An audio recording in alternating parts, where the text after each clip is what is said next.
Okay, we're gonna start with our long roller for the bigger muscle groups. And we're gonna start with the glutes. So let's get on the roller. Let's roll.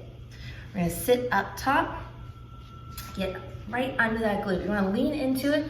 So I'm rolling my right glute. So we're just gonna start kneading and rolling back and forth. If you've never foam rolled before, this is probably gonna be fairly terrible.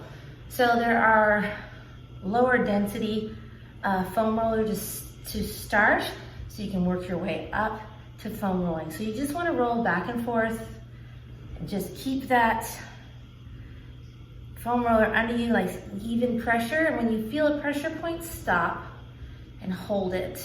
You hold it from 20 to 30 seconds. You have different people tell you different things. For me, I find 20 to 30 seconds is good.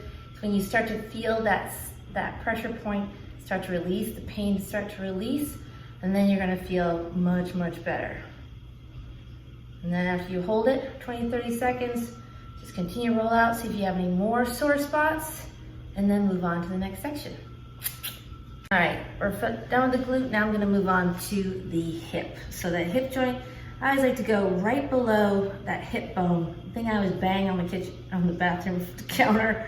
I turn too quickly. That's right, it's right below that hip bone. You're gonna roll forwards and backwards.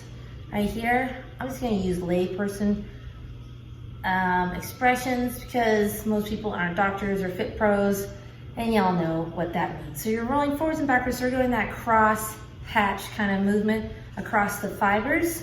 Again, this might be really sensitive, but it's also a really important place to hit because our hips, so much movement comes from our hips. It affects our upper body, it affects our lower body. So you really want to make sure that those hips are taken care of. Okay, from here, we're gonna move on to the IT band. That is that band that runs down the outside of the thigh.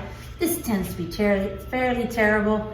You're gonna roll up and down. So you wanna go never on the joint, so above the joint, the knee joint, and up, right up to that hip joint right there. Just trying to get all along there. I have done this many, many times, but let me tell you, I wouldn't be so pleasant and chipper if this was my first go. The IT band tends to be really sensitive, but also one area you don't want to overlook because it's going to affect your low back if you have that low back problem. It can even affect your feet, your knees, all kinds of important areas of the body keeping you well. All right, after I've done the upper part of my legs, and of course I did one side, and then I get to the calves. Here's my fun Christmas socks. I should turn sideways so you can see. Now I'm just gonna roll forward and backwards, all the way from my Achilles, all the way up the back of my calves, as opposed to the front of my calves. Well, I guess those would be your shins. But all the way down, rolling. I like to turn in and out, get the muscles on the outside, and then rotate in, put those muscles on the inside, and then for a little deeper, stack those bad boys, get right in, find a point where it's real tight, right there, and then you can kind of wiggle back and forth, get that crosshatch kind of stimulation in the muscles. This is increasing blood flow.